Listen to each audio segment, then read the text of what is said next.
आदित्य भारद्वाज जी। हाँ। राधे राधे महाराज जी। महाराज जी, जीवन में तनाव होने का मूल कारण क्या है, उसे पहचानना कैसे जा सकते हैं? अज्ञान, भ्रम। उसी अज्ञान भ्रम से हमारे अंदर कामनाएं उत्पन्न होती हैं, और जब कामनाओं की पूर्ति नहीं होती तो हमारे अंदर असंतुष्टता आती है। हमारे कामा संजायते क्रोधा, हमारी बुद्धि मलिन होने लगती है। कामनाओं की पूर्ति में भी लोभ जागृत होता है और भोगने की इच्छा जागृत होती है। कामना की पूर्ति में बाधा पड़ने पर क्रोध जागृत होता है। क्रोध हमारी स्मृति को छीनता है। इस स्मृति में मूढ़ता आती है, बुद्धि नष्ट हो जाती है। बस वो तनाव, जिसे डिप्रेशन कहते हैं ना, तो डिप्रेशन होना शुरू हो जाता है। विषयों का जो चिंतन है, यही नाश की जड़ है। और अज्ञान के कारण हमको ऐसा लगता है कि यदि हमें मनमानी विषय भोगने को मिल जाए तो सुखी हो जाए। देखो, हमें जो धन प्रिय है ना, वो धन नहीं प्रिय है, धन से विषय मिलते हैं इसलिए प्रिय है। अगर रुपया प्रिय हो तो उसकी कोई खास बात है। रुपया प्रिय नहीं है, रुपया से सामग्री मिलती है, हम जो चाहे वो भोग सकते हैं, जहां चाहे जा सकते हैं। रुपये का प्रयोग प्रिय है, इसलिए रुपये की मान्यता है। अब वो प्रयोग क्यों प्रिय है? क्योंकि मन और इंद्रियां उसे अच्छा मानती हैं कि ये भोग लूं, ये देख लूं, ये छू लूं। तो मन और इंद्रियां जिनके पास ये सब भोग हैं, उनके क्यों नहीं तृप्त हो गए? मान लो अपने पास तो है नहीं, लेकिन वो चीज किसी के पास है, वो क्यों नहीं तृप्त हो गया? तो इसका मतलब है कि हमको ड्रामे में फंसाया गया, अज्ञान में फंसाया जा रहा है। बार बार भोगो, बार बार देखो। देखो, इस संसार का सबसे बड़ा सुख कहाँ निहित किया गया है? निहित माने स्थापित किया गया है। आप दिमाग में अपने ढूंढो, दिमाग में ढूंढ के जब आओगे तो इंद्रिय भोग केवल सबसे बड़ा सुख है। आप देख लो, सब अपने दिमाग में देखो। मैं पढ़ लिख करके अच्छा नौकरी करूं या व्यापार करूं, खूब धन कमाऊं, धन कमाकर मकान बनाऊं और सुंदर ब्याह करूं, खूब खाने पीने की सामग्री हो, बढ़िया हमारे पास मित्र हो जो हमारी अर्धांगिनी हो, मन मानी जो मैं चाहूं वैसा भोगूं। लेकिन ये सब है किसी के पास, जैसा तुम सोच रहे हो, इससे भी अच्छा है किसी के पास, लेकिन वो भी तृप्त नहीं है। विडंबना है कि जिस शरीर को देखकर तुम चाहते हो ऐसा हो तो मैं सुखी हो जाऊं, उसी को कोई भोग रहा है, और वो उधर से निरपेक्ष, वो किसी तीसरे की तरफ देख रहा है, और वो तीसरा जिसके ऊपर, वो चौथे की तरफ देख रहा है। यह है क्या? बड़ा सूक्ष्म विषय है। अगर इसको देखा जाए तो यह है क्या? बोले अज्ञान।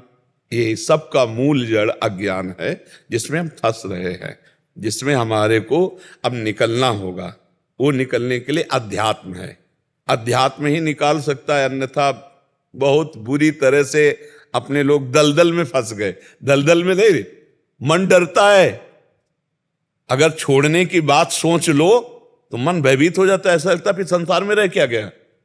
आप देखो, हम लोग जो बात जानते हैं वो तुम्हारे मन से मन मिला के जानते हैं।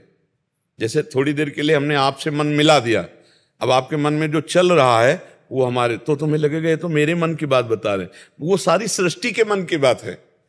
अगर आपसे कहा जाए कि ये झूठा है, आप इसे छोड़ दो, तो छोड़ने की बात सोचने मात्र से लगता फिर तो हम मर गए, जीवन है किस काम का।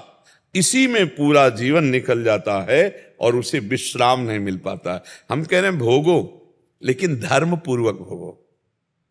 धर्म, उसे एक सीमा में बांध दिया गया है। धर्म एक सीमा में बांध देता है, तुम्हें ये खाना है, तुम्हें ये पीना है, तुम्हारी पत्नी है, तुम्हारा ऐसा, तुम्हारा, बस इस सीमा में रहो, नाम जप करो और धर्म को भोगो, तो निकल जाओगे, फंसोगे नहीं।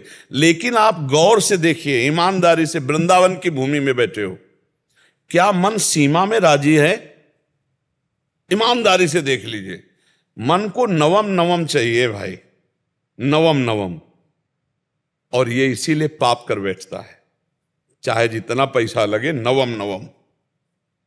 आप हमारी बात को अंदर से समझ लीजिए।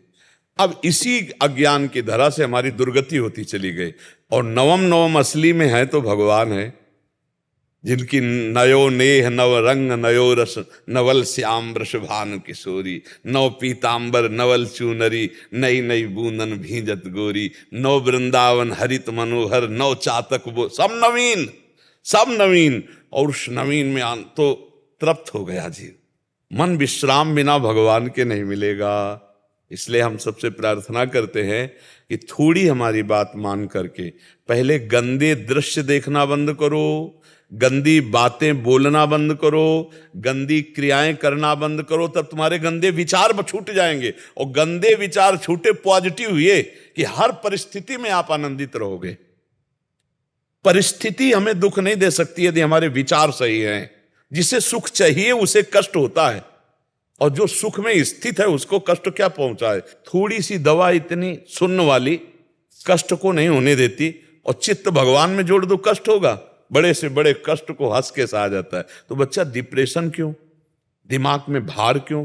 क्योंकि वो अहंकारी अज्ञानी जीव भगवान से परिचय नहीं प्राप्त किया, अध्यात्म को नहीं जाना, इसलिए दुखी हो रहे। नहीं बोलो चिंतन की क्या परेशानी है, तुम्हारा दिमाग स्वस्थ हो, शरीर स्वस्थ हो तो कोई फर्क नहीं। भगवान का भरोसा, अध्यात्म बल जब तक जागृत नहीं होगा तब तक विश्राम नहीं मिलना किसी को। क्यों चिंता करते हो? अगर आप चिंतन करने लगो, नाम जप करने लगो, सत्शास्त्रों का स्वाध्याय करो, माता पिता बड़े बूढ़ों की सेवा करो, समाज को सुख पहुंचाओ, अभी आप प्रसन्न होने लगोगे। अब इतना सोच सोच कर अपने सुख के विषय में, हम आज सत्संग में कहते सबसे ज्यादा जीव परेशान है ओवर थिंकिंग। परेशानी सबसे ज्यादा है, सामने भोजन रखा है, खाकर उसका आनंद नहीं ले रहा, परसों क्या होगा, कल क्या होगा, आज जो अभी इसका स्वाद तो ले, इसका तो वो तो गया है, वो तो परसों के लिए वो परेशान है, ओवर थिंकिंग में परेशान है। हम कह रहे हैं जिसने आज संवारा है वो कल भी संवारेगा, वो परसों, पर उससे तुम्हारा अपनापन नहीं, परिचय नहीं, इसीलिए तुम परेशान हो रहे हो।